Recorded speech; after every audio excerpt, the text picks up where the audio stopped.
Ter esperança significa exercitar a fé.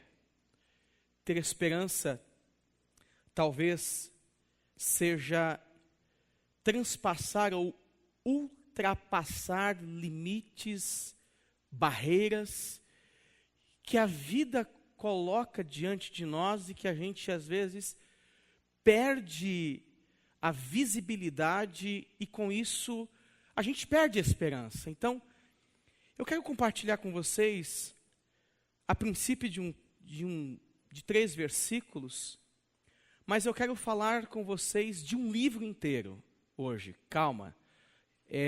Nós vamos falar sobre o livro de Esther. Capítulo 5, eu te convido a ler comigo. Esther, capítulo 5.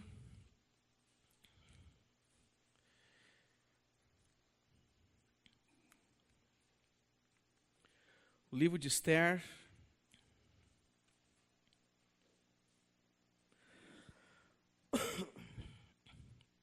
capítulo 5, versículo 1 a 3.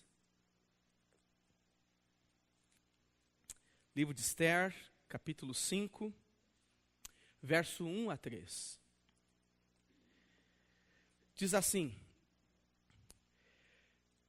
Ao terceiro dia, Esther se aprontou com seus trajes reais e se pôs no pátio interior da casa do rei, defronte da residência do rei.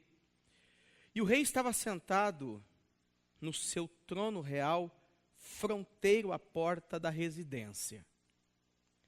Quando o rei viu a rainha Esther parada no pátio, alcançou ela favor perante ele e estendeu o rei para Esther o cetro de ouro que tinha na mão. E Esther se chegou e tocou a ponta do cetro. Então lhe disse o rei: Que é que tens, rainha Esther? Ou qual é a tua petição? Até metade do reino se te dará. Eu só vou ler esses 3 versículos, porque a nossa leitura ela vai ser abrangente. Então, eu convido você nessa noite a participar comigo dessa caminhada no livro de Esther. Nós vamos ler muitos textos deste livro que vai fazer algum sentido para você aqui nessa noite. O livro de Esther, ele é um destes livros bíblicos carregado de enigmas. As histórias que contém o livro de Esther são histórias que estão ligadas diretamente à aflição de um povo, à dificuldade de um povo imposta por um rei ou por um governo que, de certa forma, abusa dos seus poderes. O livro de Esther, ele retrata esse diálogo com a realidade e a esperança.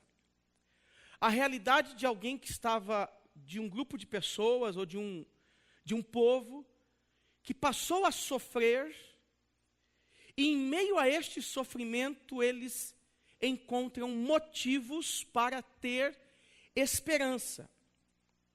E tudo acontece então, essa história toda acontece na cidade de Suzã, na região do Oriente, em que o rei Assuero, ou Xerxes I, ele reinou desde a Índia até a Etiópia e foi um rei muito poderoso.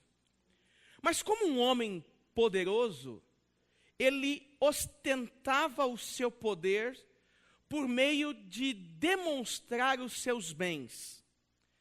A sua vontade, a sua gana de querer demonstrar para as pessoas o seu poder, passava pelo seu interesse de tornar público as suas conquistas, os seus bens, e assim mostrando para todos que ele tinha muito poder.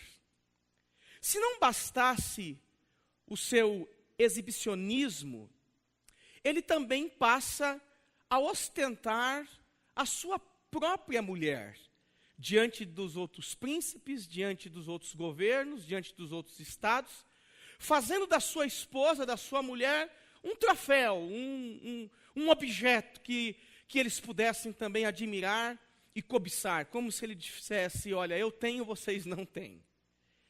E o capítulo 1 do livro de Esther, passamos a ler, o versículo 2 em diante, que vai mostrar esta intenção de ostentar tudo que tem, e ele vai dizer assim, naqueles dias, assentando-se o rei Assuero no trono do seu reino, que está na cidade de Suzã, no 3º ano do seu reinado, deu um banquete a todos os seus príncipes e servos, no qual se representou o escol da Pérsia e Média, e os nobres e príncipes da província estavam perante ele.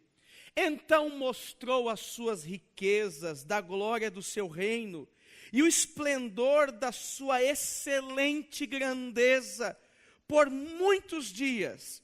Por 180 dias, esse rei ficou ostentando o seu poder. Não só ostentando, mas promovendo festa. E haja dinheiro para promover festa. Haja dinheiro para sustentar todo este glamour, todo esse espírito de grandeza. Só que quando o rei resolve, então, ultrapassar os limites, a sua esposa aqui nesse momento chamava-se Vasti, a rainha junto com ele. Era uma mulher chamada Vasti. E ele então resolve expor a sua mulher para que todos viessem observar. E é interessante então que, por mais trágico que fosse aquela decisão do rei, também competia a Vasti, a sua esposa, a estabelecer um limite para esse grau de exposição. Ela era uma rainha, e nesse período, obviamente, a mulher pouco podia se fazer quando o rei determinava alguma coisa. Na verdade, de modo geral, naquele tempo a mulher pouco poderia fazer, porque ela não tinha voz, ela não é nem contada.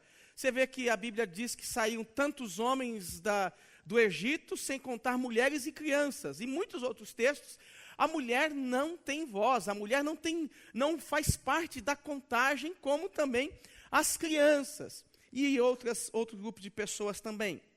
Mas quando o rei se propõe a demonstrá-la, a ostentar agora a sua mulher diante dos demais príncipes e líderes que estavam abaixo dele, Vasti vai dizer, aqui não. Você já demonstrou todo o seu poder, você já demonstrou toda a sua glória, foram 100 e quantos dias aí que eu falei? 180 dias de festa, mas agora você quer que eu me torne um objeto da sua festa, um objeto da sua glória? Aqui não. Tem limites. E eu inicio dizendo aqui para os irmãos que tudo na vida nós precisamos estabelecer limites. Tem gente que vai permitindo certas situações na vida, que chega ao ponto dela não conseguir mais dar um break naquilo que é indecente, imoral, inconveniente, e aí a vida vai seguindo, persistindo, porque lá atrás ela não deu um break naquilo que era errado para a vida dela. Um certo homem disse assim, um pastor americano, uma vez eu estava em uma de suas palestras, há muito tempo atrás, não é o mesmo Fernando de hoje, mas naquele dia esse pastor, ele disse uma coisa muito verdadeira. Ele disse o seguinte: não reclame daquilo que você tolera. Não reclame daquilo que você tolera. Se Vasti, ela tivesse aceitado a proposta de se tornar um objeto de desejo ou de exposição para todos os demais senhores, líderes, príncipes, reis, governantes, o que quer que seja que estivesse ali na festa, se ela tivesse aceitado e não colocado um limite para essa exposição, nós não estaríamos aqui falando a respeito de sua ação, de sua atitude. Então, de certa forma, esse texto já inicia nos dando uma lição que tudo na vida precisa ter um limite. Todas as coisas na vida nós precisamos estabelecer um limite e dizer, dessa linha que eu não ultrapasso. O problema é que a gente vai vivendo e construindo a vida e a gente não coloca limites ou linhas limitadoras que a gente diz, daqui eu não passo. E não importa o que aconteça na minha vida, daqui eu não passo. Não pense você que a rainha dizer, eu não quero me expor, não houve consequências. Muito pelo contrário, a sua decisão em não se expor fez com que ela fosse diretamente prejudicada. As mulheres do reino, as mulheres do palácio, talvez, vibraram com a atitude de Vasti. Mas, infelizmente, a sua atitude a levou a perder o seu trono. Ela nunca mais pôde voltar ao trono junto com Assuero. E o capítulo 2, então, vai mostrar que esse rei, agora por ter se separado da rainha Vasti, ele vai agora à caça de uma nova rainha. Solteirão, rei todo-poderoso que ostenta, agora ele vai querer casar de novo. Ele vai achar uma novinha agora para a vida dele. Ele vai em busca de uma novinha para substituir aquela que disse não para o seu desejo de ostentação. E o capítulo 2, então, agora que você passa a ler comigo, o versículo 5, vai mostrar que esse rei, ele busca, entre o seu reinado, moças com as seguintes características. Moça virgem, carro 0 quilômetro, de boa aparência, uma pessoa formosa. Não era qualquer mulher que poderia entrar ali na frente dele para ser escolhida. Era alguém literalmente selecionado entre as melhores das melhores das melhores entre as mulheres, porque iria servir a necessidade de um rei. Se o rei passava 180 dias ostentando a sua glória, até parece que ele ia escolher qualquer pessoa que aparecesse na sua frente. Então ali ele começa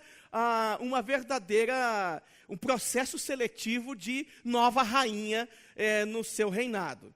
E ele vai dizer assim o versículo 5 do capítulo 2. Ora, a cidade de Suzã havia um certo homem, um homem judeu, benjamita, chamado Mordecai, filho de Jair, filho de Simei e filho de Quis, que fora transportado de Jerusalém com os exilados que foram deportados com Jeconias, rei de Judá, a quem Nabucodonosor, rei da Babilônia, havia transportado. E ele criara a Radassa, que é Ester, filha de seu tio, a qual não tinha pai nem mãe. E era jovem bela, de boa aparência, e formosa, e de boa formosura, né? Tendo-lhe morrido o pai e a mãe, Mordecai a tomara por filha. Versículo 16. E assim foi levada Ester ao rei Assuero, à casa real, ao 10º mês, que é o mês de Tebete, no 7º ano do seu reinado. E o rei amou a Ester, mais que a todas as mulheres, e ela alcançou perante ele favor e benevolência, mais do que todas as virgens. E o rei pôs-lhe na cabeça a coroa real, e a fez rainha em lugar de Vasti. Olhando assim, parece que é um processo bonito, todo cheio de glamour, legítimo. Legítimo, sim, pelo fato da posição real. Moral a gente discute, ético a gente discute. A gente não enxerga nada de ética, nada de moralidade aqui nesse contexto, nessa ideia que o texto está nos apresentando. Porém, Ester era escolhida como a substituta da Vasti. Bom, ela era então prima de Mardoqueu, que a cuida como se fosse uma de suas filhas. Mas a história vai dizer então que Mardoqueu, ou Mordecai, como você queira chamar, ele vai ficar próximo do reino e próximo da Ester, para sempre obter informações de como é que ela estava. Porque ela estava agora no meio de um verdadeiro matadouro. Ela era uma ovelhinha entre muitos lobos. E ele queria, de certa forma, obviamente, preservar a integridade daquela que ele tratava e cuidava como se fosse a sua filha. Esse personagem que surge agora no capítulo 2, que é o Mordecai, ou Mardoqueu, ele vai ocupar uma das posições mais importantes em todo esse livro. E aqui eu quero, antes de seguir sobre a história do Mardoqueu, fazer um clamor a todos vocês aqui, por favor, nessa noite, em nome de Jesus. Nunca abandonem o senso de justiça que vocês possuem, por menor que seja ele. Nunca abandone o senso de justiça, bem como o senso de humanidade. Meus irmãos, me parece que o ser humano, aos poucos, está perdendo a sua capacidade de olhar o próximo como seu igual. Na verdade, muito pior do que isso, o ser humano passou a olhar o próximo como um concorrente, como seu inimigo, alguém que você vai degladiar, alguém que você vai brigar, alguém que você tem que passar por cima, porque você precisa chegar primeiro do que ele.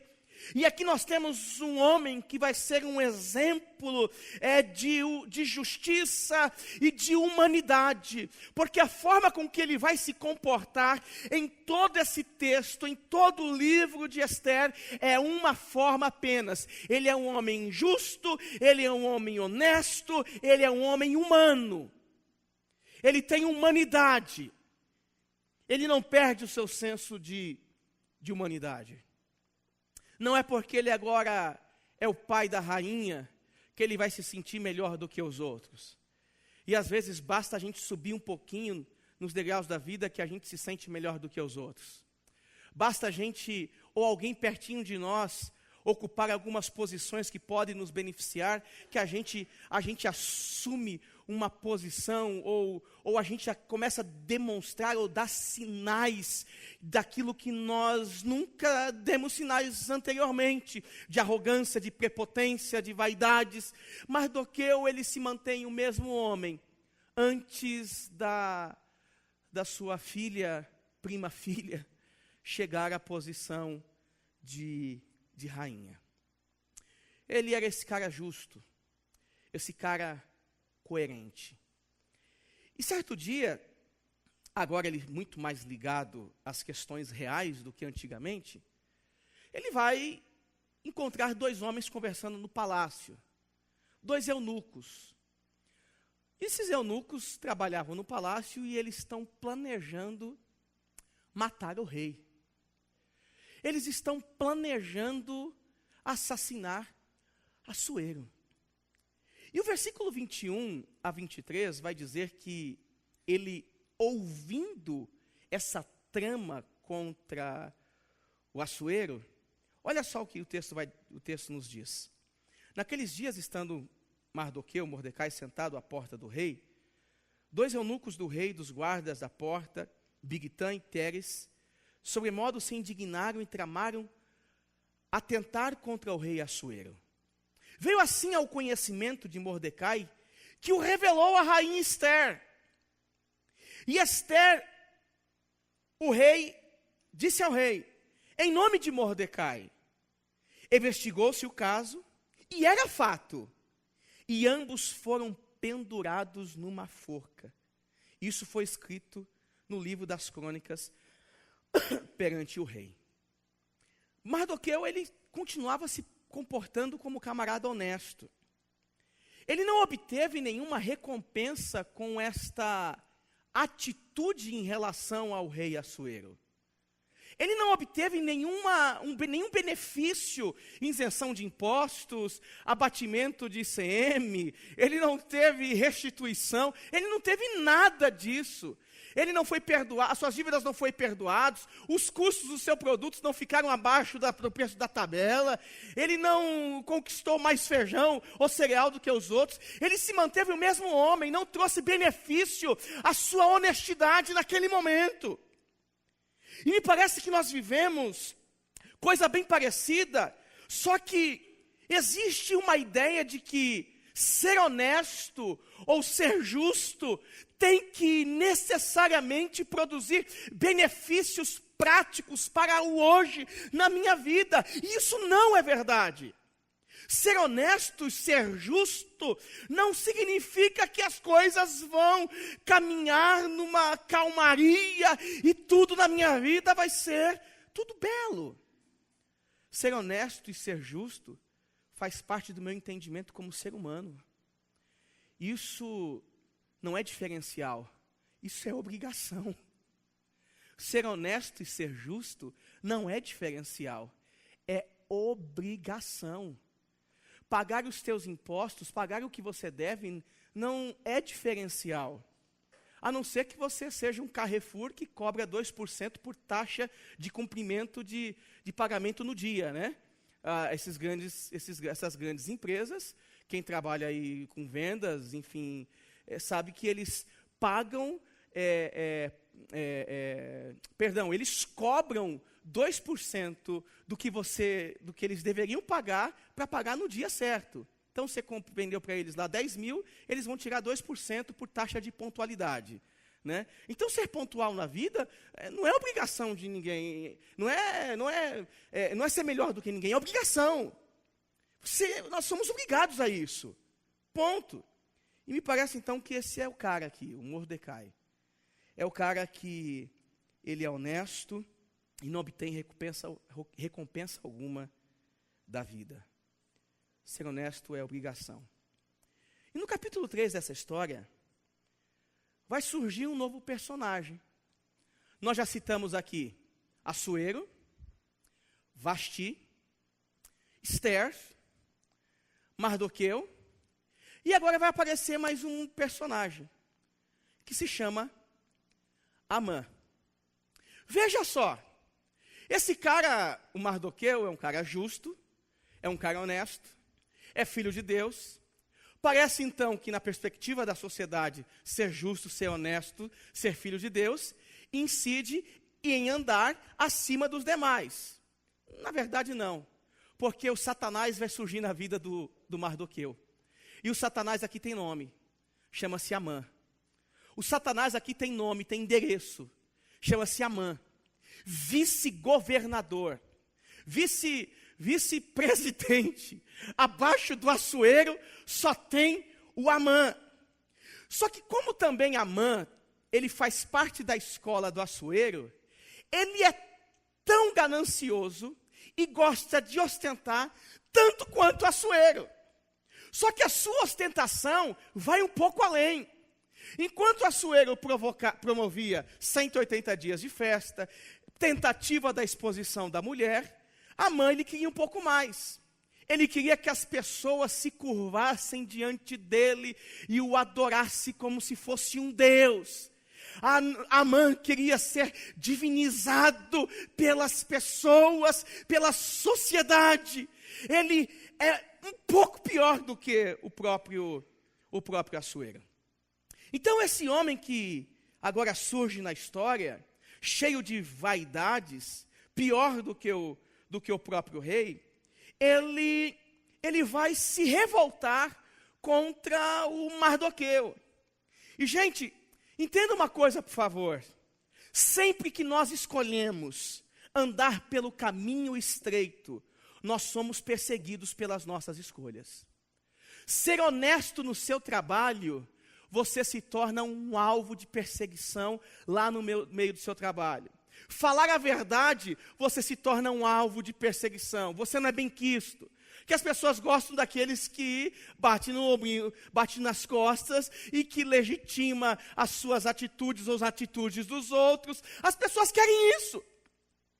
Andar pelo caminho estreito faz com que, de certa forma, a gente venha a ser perseguido por conta das nossas próprias escolhas. Jesus disse isso, né? O caminho estreito é esse aqui, ó, que conduz para o céu. É um caminho difícil. É um caminho que a gente vai encontrar muita pedra pela frente. É um caminho que a gente vai encontrar muita gente ruim pela frente. É um caminho que a gente vai encontrar muita gente que não presta. E que a gente vai ter que fazer uma escolha de ou a gente se associa ou a gente se afasta. E nesse caso aqui, se afastar do Amã, na situação do Mardoqueu, era colocar um X nas suas costas, uma sentença de morte, uma constante perseguição, porque Amã vai passar a perseguir o Mardoqueu. Veja o capítulo 3, versículo 1 e 2. Olha só a posição do Mardoqueu. Depois destas coisas, o rei Assuero engrandeceu Amã, filho de Amedata, Agagita, e o exaltou e lhe pôs o trono acima de todos os príncipes que estavam com ele. Todos os servos do rei que estavam à porta do rei se inclinavam e se prostravam perante Amã, porque assim tinha ordenado o rei a respeito dele. Mardoqueu, porém, não se inclinava nem se prostrava. Ele faz uma escolha. E esse posicionamento íntegro em relação às suas convicções faz com que este homem, o vice-governador, planeje matar ele e não somente a ele. Sabe aquela coisa? A bola é minha, então se eu não jogar, ninguém joga. Já, vocês que são boleiros aqui, o pessoal que joga bem pra caramba, assim o Antônio Carlos e outros, por exemplo, Jesus Cristo, Antônio Carlos, né, o pessoal que bate uma bola aí, o Wagner aqui, que joga bola pra caramba, né, e entre outros. Sabe aquela história de que a bola é minha e se eu não jogar, ninguém joga? Mais ou menos, Amã está fazendo aqui o seguinte: já que você, Mardoqueu, não quer se prostrar, eu não vou só prejudicar você. Eu estou com raivinha. Então eu vou ferrar todo mundo. Não vai ser só você, não. Vai ser você e todos os hebreus que estão aqui debaixo do nosso teto. Todo mundo que está debaixo do nosso teto, todo mundo que está debaixo da nossa casa, vai ser prejudicado por conta dessa sua atitude. Eu estou com raivinha, eu vou matar todo mundo. Eu vou prejudicar todo mundo. E o texto bíblico, então, vai nos dizer, no versículo 8 do capítulo 3 e versículo 9, o seguinte: disse Amã ao rei Assuero, olha só a estratégia, estou com raivinha, Mardoqueu não quer se prostrar, não quer me reconhecer como autoridade espiritual, coisas desse tipo, não quer me reconhecer como autoridade posta pelo rei. Então agora veja só o que vai acontecer. Então disse Amã ao rei Assuero: existe espalhado, disperso entre os povos, em todas as províncias do teu reino, um poveco, cujas leis são diferentes das leis de todos os povos, e que não cumpre as do rei, pelo que não convém ao rei tolerá-los. Se bem parece ao rei, decrete-se que sejam mortos, e nas próprias mãos dos que executarem a obra, eu pesarei 10.000 talentos de prata, para que entre nos tesouros do rei. Gente, olha a estratégia desse Satanás.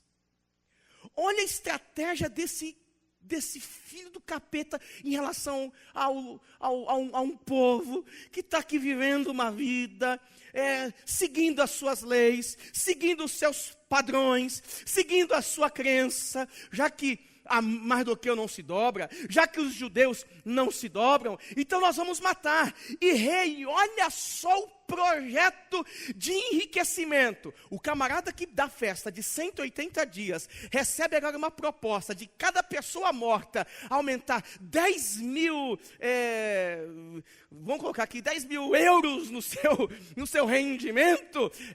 Puxa vida, que rei queria rejeitar esse tipo de proposta e ainda aumentar o nosso espaço de convivência, aumentar o nosso espaço de relacionamento aqui, nós vamos ser os maiores. Pois é, Amã promete isso aí. Amã apresenta exatamente isso aí. Vamos matar todo mundo? Opa. Vamos lucrar? Opa. Então vamos nessa. Vamos nessa. Essa ideia aqui do capítulo 3 ainda, ela tem uma verdade para nos ensinar. Porque se os hebreus estão aqui numa região, num estado que não é a sua casa, eles foram levados à força para lá. Se esse grupo de gente que está morando numa cidade, numa região que não é a sua casa, eles mantêm viva as suas crenças, significa que eles não se dobram aos padrões daquela região, daquele estado, porque eles possuem convicções. Nós, como cristãos, não somos diferentes desses homens. Nós estamos numa terra de passagem. Jesus disse, vós não sois deste mundo, vocês são um ET, vós não sois desse mundo, vocês não são deste mundo, ou seja, vocês estão nele, mas vocês não são deste mundo. O que ele quer dizer? Não está se referindo a este lugar, mas sim aos projetos, aos ideais, aos propósitos, ao estilo de vida, às intenções. Vocês não fazem parte desse contexto, as prioridades estabelecidas por este mundo, a partir das ambições desta vida, não são as suas ambições. Esse texto está me mostrando que existe um povo, existe um grupo de gente habitando numa terra que não é a sua terra, mas mantendo viva a sua crença. Da mesma forma, nós como cristãos, habitamos neste mundo, temos a convicção, as convicções que movem o nosso interior, que aquecem a nossa crença, e eu preciso perguntar, como é que a gente vive em relação a este mundo? A gente se mantém firme, ou a gente se dobra a qualquer proposta que surge diante de nós? A gente se mantém firme, convictos em relação ao que a gente acredita, ou a gente se dobra a qualquer proposta que surge diante de nós? Eram todos hebreus, mas eles tinham vivo dentro do seu coração a forma com que eles iam cultuar, a forma com que eles adoravam, a quem eles deveriam se prostrar. E será que a gente já se simpatizou tanto com essa vida, que a gente se prostra a qualquer pessoa, a qualquer coisa, porque a gente não estabeleceu limites na vida? Pois bem, Mardoqueu, junto com todos estes homens, são sentenciados porque eles se mantêm firmes no que se diz respeito à fé que eles tinham, a crença religiosa, a cultura deles. E quando Mardoqueu então fica sabendo dessa trama toda, ele percebe que o rei já havia decretado a morte de todos os judeus. E o que fazer depois de um decreto real? Absolutamente nada. Não há o que se fazer após um decreto real. Os judeus seriam presos, mortos. E o honesto e justo Mardoqueu fica sabendo de todos esses problemas. Ele fica sem chão. Meu irmão, não existe pessoa que consiga se manter inabalável, que ela consiga ficar sem ser abalada diante as muitas tragédias que surgem na vida. Nenhum dos senhores nenhuma das senhoras aqui, senhoritas, conseguem se manter tão firmes diante das adversidades e das tragédias, ao ponto de vocês não serem abalados de maneira alguma. Nós somos seres humanos. Nós somos de carne e osso. A gente sofre. A gente chora. A gente se sente impotente. Você orou isso na sua oração, Antônio Carlos. A gente se sente impotente. E por esse motivo, queridos irmãos, eu posso dizer que o teu sofrimento não é um sentimento estranho para as páginas da Bíblia. O teu sofrimento não é um sentimento estranho para as páginas da Bíblia. A Bíblia faz o registro de diversos homens que sofreram.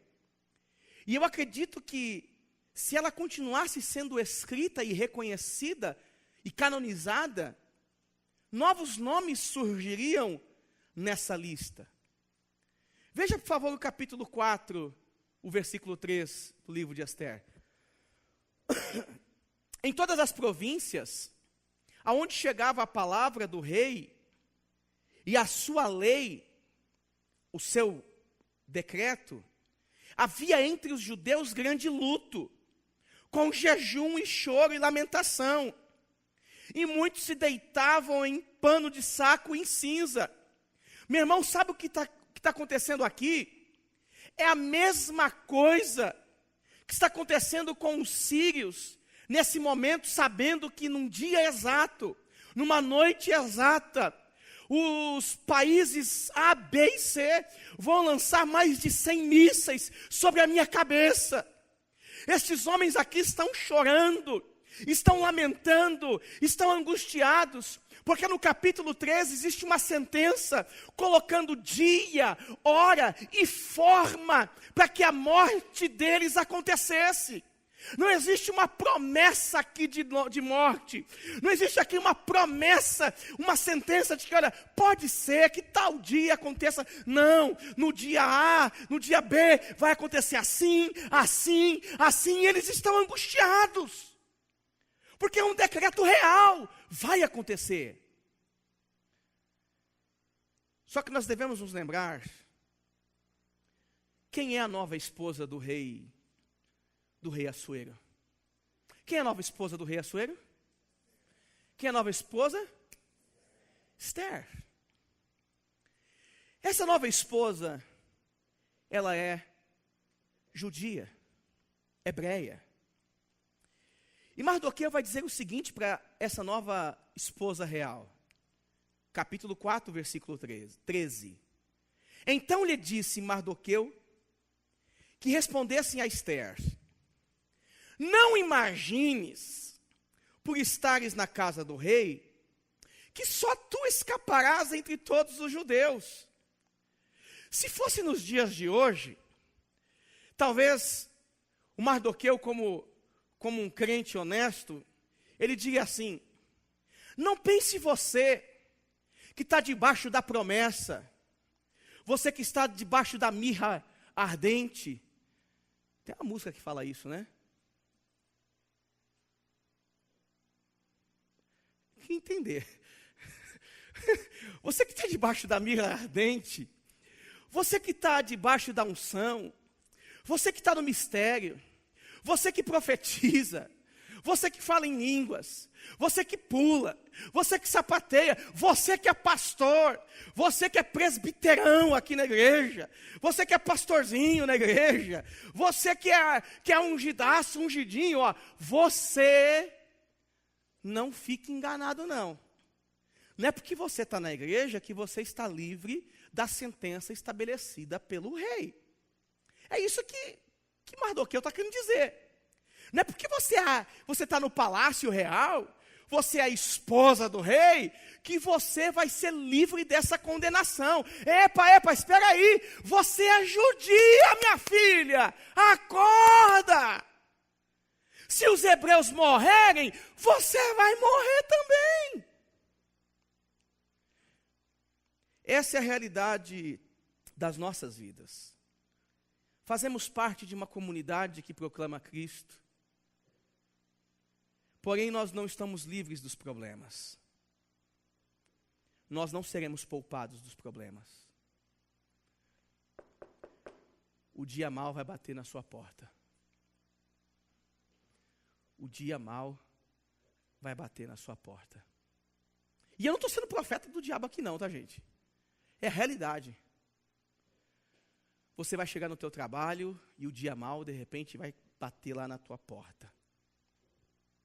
Mateus, capítulo 5, versículo 45, parte B, vai dizer que, porque ele faz nascer o sol sobre os justos, sobre os bons e sobre os maus. E faz vir chuva sobre os justos e os injustos. Talvez você não entenda o que significa o sofrimento na sua vida. Talvez você não tenha resposta qual o significado do sofrimento na sua vida. E talvez para você estar num culto como esse, tão pouquinha gente, como a gente está acostumado aqui nos domingos, né?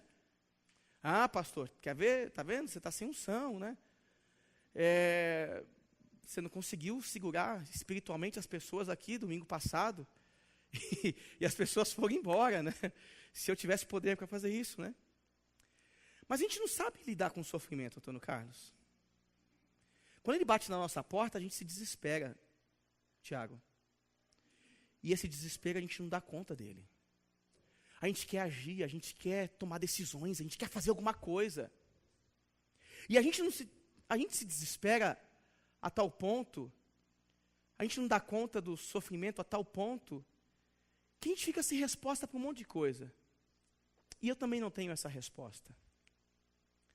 Mas, quando eu me deparei com a frase de A.W. Tozer, que diz uma frase muito pertinente, que ela não justifica e nem traz, talvez, sentido, consolação para o meu ou para o teu coração. Mas ela traz esperança.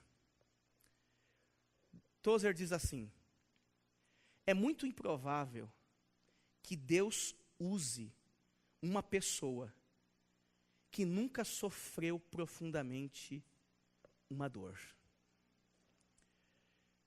Parece-me que as dores ou o sofrimento têm a capacidade de moldar em nós valores que nos prepara para nos tornarmos instrumentos nas mãos de Deus. Instrumentos nas mãos de Deus. Estar sofrendo é o que está acontecendo com os hebreus aqui. Mardoqueu, eles estão aflitos. Os hebreus e Mardoqueu, eles estão aflitos. Mas Mardoqueu vai falar com Esther agora, apontando para Esther uma realidade que escapa aos olhos, escapa à nossa percepção. Porque a gente acha que tudo o que acontece na vida acontece sempre de forma negativa e nunca para o nosso bem.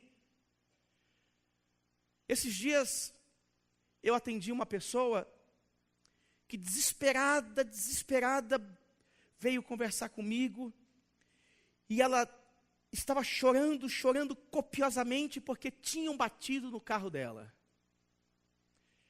E ela dizia assim: pastor, o que está acontecendo na minha vida, pastor? Bateram no meu carro. Depois eu fui ver a batida, eu quase bati nele. Quase bati mesmo no carro. Bateram no meu carro, pastor. As coisas não andam para frente, parece que eu estou correndo na esteira. Eu dou 5 passos para frente e 10 para trás. Pastor, minha vida não anda, a coisa não funciona. Eu vim aqui para você orar por mim. Aí conversa vai, conversa vem, conversa vai, conversa vem. Esse rapaz disse assim: pastor, eu vou confessar uma coisa para você. Na verdade, eu vim aqui porque eu preciso voltar para Jesus, pastor.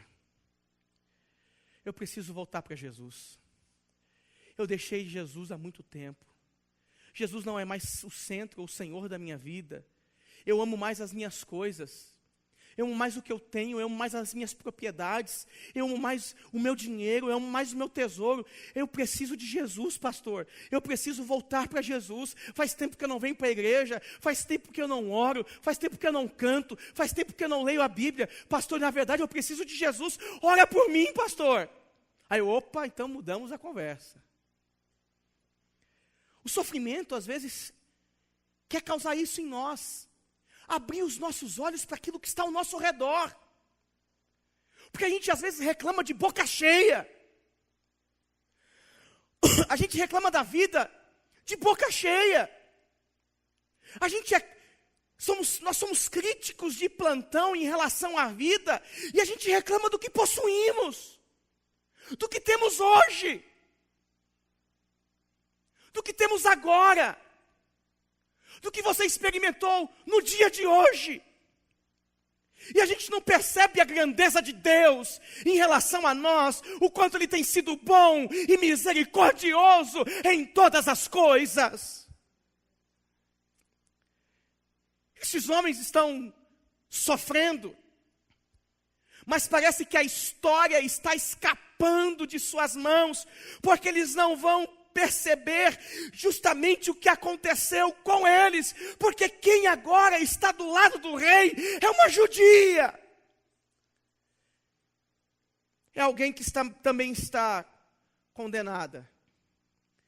E aqui eu preciso acreditar por meio da fé, gente. Por mais clichê ou um jargão que pareça, Deus não perdeu a mão em relação às histórias de nossa vida. Você não escapou das mãos de Deus. Nós não temos a capacidade de escapar do poder de Deus. Nós não temos a capacidade de escapar das mãos de Deus.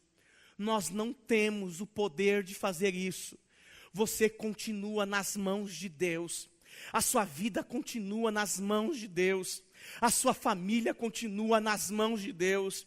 A sua história continua nas mãos de Deus. Ele continua trabalhando na sua vida. É que quase sempre a gente não percebe esse trabalhar de Deus, que às vezes acontece de uma maneira bem diferente do que a gente idealiza ou imagina. Mas entenda, por favor, Deus está trabalhando mesmo em meio às suas angústias. Ele está trabalhando em você. No capítulo 4, versículo 14, o texto vai dizer assim, eu já estou caminhando para o final. Porque se de todo te calares agora, de outra parte se levantará para os judeus socorro e livramento. Mas tu e tua casa, a casa do teu pai, perecereis. Quem sabe se para conjuntura como esta que fostes elevada a rainha. Aí o capítulo 5, versículo 1 e versículo 2 vai nos dizer: e ao terceiro dia, Ester se aprontou com seus trajes reais, e se pôs no pátio inteiro da casa do rei, de fronte da residência do rei, e o rei estava sentado no seu trono real, fronteiro à porta da residência. Quando o rei viu a rainha Ester parada no pátio, alcançou ela favor perante ele, e ele estendeu o rei para Ester o cetro de ouro que tinha na mão, e Ester se chegou e tocou na ponta daquele cetro. Essa história todos vocês conhecem. Ela não podia fazer aquilo, mas ela faz. Ela ora, jejua com as suas servas, ela estabelece um período de consagração, e ela vai, acreditando, tendo esperança que Deus vai mudar aquela sentença. Acreditando e tendo esperança que Deus vai mudar o que havia sido decretado. Ela vai na esperança de que alguma coisa Deus iria fazer em favor dos judeus. E aqui eu percebo que essa mulher, ela começa a trabalhar com uma sabedoria que vem do alto.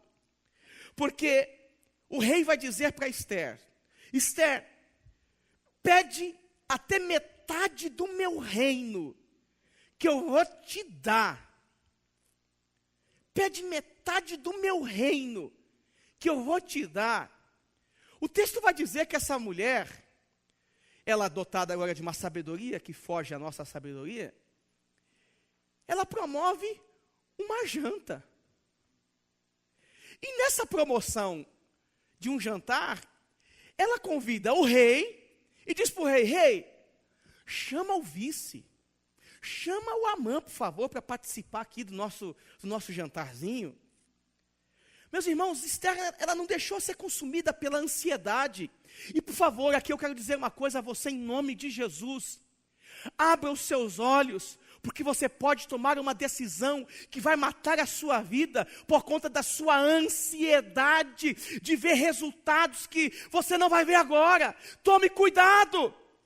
Esther, ela poderia tomar uma decisão assim, ó: rei, mata por favor o Amã. Não foi assim que a rainha Jezabel falou com Acabe? Eu quero a cabeça do... De Nabote? Não, do Eliseu lá, do Elias, né? Do Elias. Eu quero a cabeça do Elias. Imagine você, mulher. Teu marido chega assim para você. E aí, mina? O que tu queres? Aí saca todos os cartões de crédito.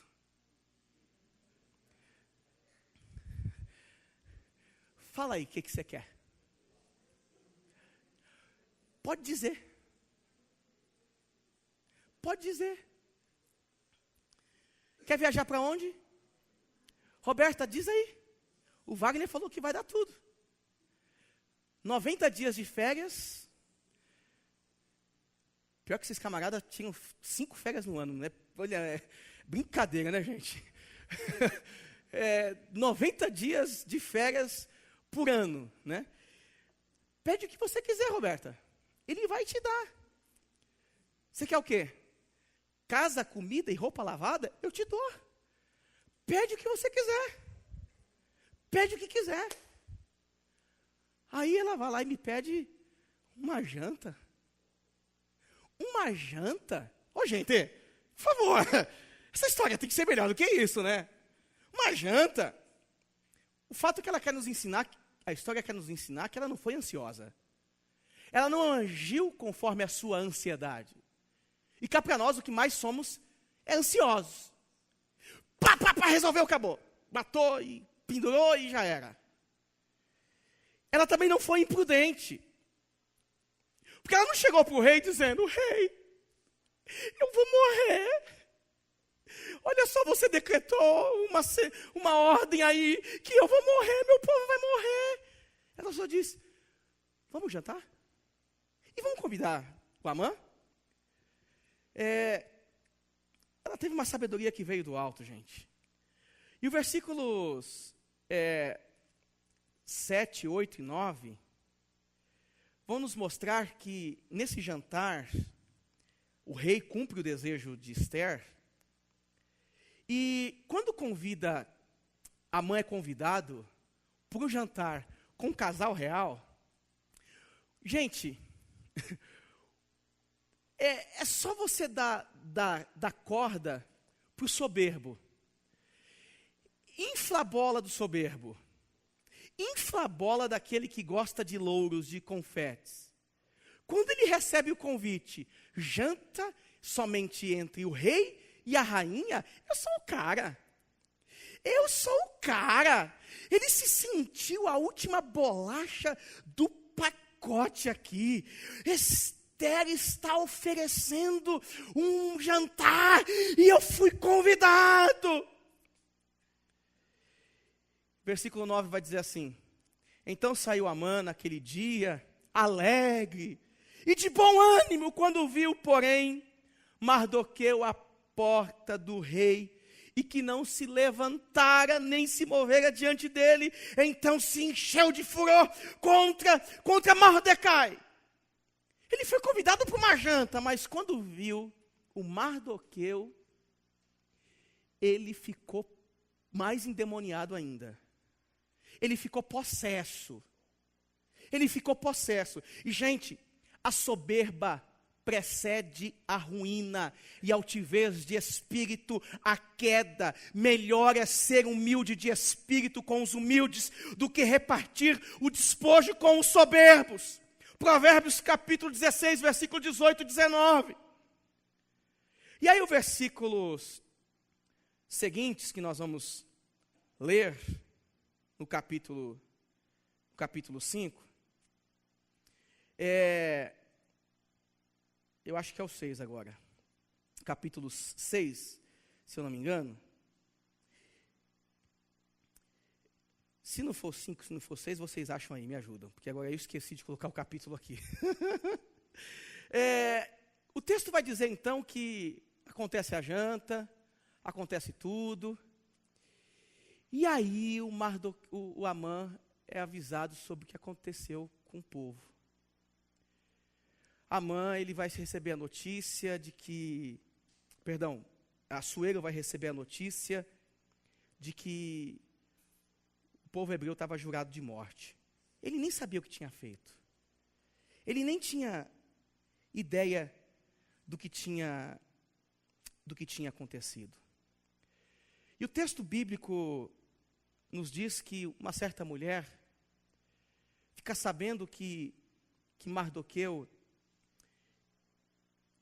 tinham preparado para ele uma forca de 50 metros.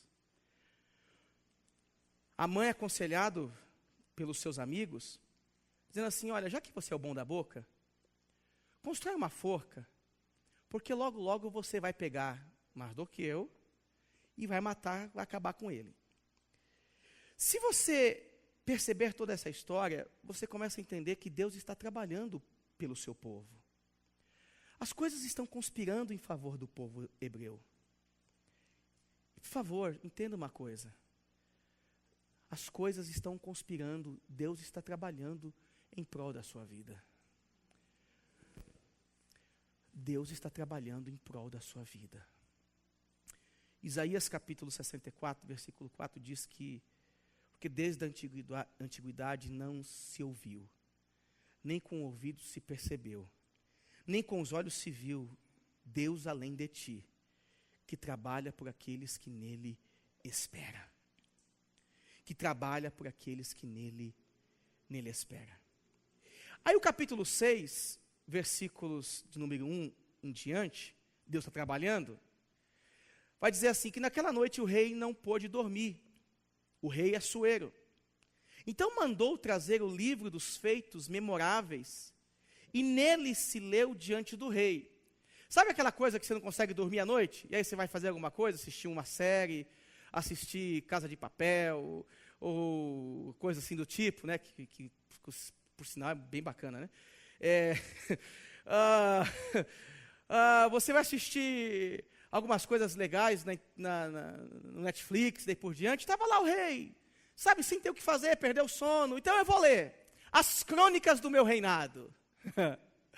E aí ele encontra nas crônicas do reinado, o versículo 2 vai dizer assim: e achou escrito que Mordecai é quem havia denunciado a Bigtã e a Teres, os dois eunucos do rei, guardas da porta, que tinham procurado matar o rei Assuero. Então disse o rei: que honras e distinções se deram a Mordecai por isso. Lá atrás ele fez algo justo, Renê. Lá atrás Mardoqueu fez algo justo. Agora, num dia qualquer, o rei se lembra disso.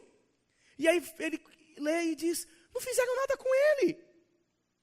Então, ele chama agora Amã, no versículo 10. E aqui eu estou resumindo agora, para a gente acabar. Amã, aconteceu assim, assim, assim. O que eu devo fazer com essa pessoa a quem eu quero muito bem? Amã, cheio de orgulho, de vaidade. Amã, cheio de ego. Amã, cheio, todo autossuficiente. Pensando, o rei vai fazer isso para mim, porque eu sou o cara, eu sou o vice. Rei, se eu fosse você, eu pegava esse cabra aí que fez algo tão bom para você, coloca as suas roupas, veste ele com as suas roupas, pega o melhor cavalo, com roda 17, pega, sabe, com motor turbinado, pega o melhor cavalo, põe esse cabra em cima do cavalo e sai passeando com ele na frente de todo mundo, rei. Aí o rei olha para ele, beleza, Amã, cara, você foi sensacional. Então, por favor, manda chamar Mardoqueu e faz isso com ele, por favor, vai. Faz isso com ele. Faz isso com ele, porque ele é essa pessoa. Ele é esse cara. Ele é essa pessoa que nós precisamos honrar. Eu fico imaginando a cena. Amã guiando o cavalo para o Mardoqueu. Amã sendo humilhado diante de todo mundo. Deus trabalha para aqueles que nele esperam. Deus trabalha para aqueles que nele esperam. E aqui a gente percebe uma confiança incondicional. Além de Esther ter demonstrado uma sabedoria que vem do alto, ela demonstrou uma confiança incondicional. Martin Luther King disse a seguinte frase. Ele disse o seguinte: eu tive muitas coisas que guardei em minhas mãos e as perdi. Mas tudo que eu guardei nas mãos de Deus, eu ainda possuo. Tudo que eu guardei nas mãos de Deus, eu ainda possuo. Coloque todas as coisas que você possui nas mãos de Deus. Confiar é dormir no meio da tempestade, sabendo que Jesus dorme com você no barco. Confiar é dormir no meio da tempestade, sabendo que Jesus dorme com você lá no barco. E o capítulo 7, verso 3 em diante, vai dizer então que... Então o rei disse à rainha Esther: se perante ao rei achei favor, e se bem parece ao rei, dar-se-me por minha petição a minha vida e pelo meu desejo. E aqui ela vai falar sobre tudo o que acontece. E o rei Assuero vai dizer para ela: olha, como isso aconteceu? Como isso aconteceu? Amã estava do lado dele. De repente Amã é denunciado. O rei sai triste daquela cena. E quando ele volta, o Amã está em cima de Esther. E aí o rei fica possesso agora. Porque ele está vendo a sua rainha ser atacada. Ele está vendo a sua rainha ser afligida. E ele manda pegar o Amã. E já o levam diretamente para ser enforcado. Gente, como eu disse, é nessas horas que sempre surgem pessoas para apimentar as coisas e dificultar ainda mais o que está ruim, né? Um filósofo contemporâneo disse assim, escute isso, por favor. A vingança nunca é plena, mata a alma e envenena. Seu Madruga. Um filósofo disse isso com muita propriedade. Porque a vingança de Amã saiu pela culatra. O tiro saiu pela culatra. Porque alguém chegou para o Assuero e disse: Assuero, eu fiquei sabendo que Amã construiu uma forca para Mordecai de 50 metros. Que tal você colocar o infeliz lá? Que tal você mandar o infeliz para lá? E o texto bíblico vai nos dizer que Amã fica enforcado. Só que o rei não impede a matança. Mas o rei agora vai dar armas para que o povo pudesse lutar. Aqui eu encerro dizendo que nem sempre nós vamos adquirir livramentos que a gente imagina ou que a gente gostaria. Mas no final, Deus sempre vai nos dar armas para lutarmos as guerras da vida. Deus sempre vai nos dar armas para lutarmos as guerras da vida.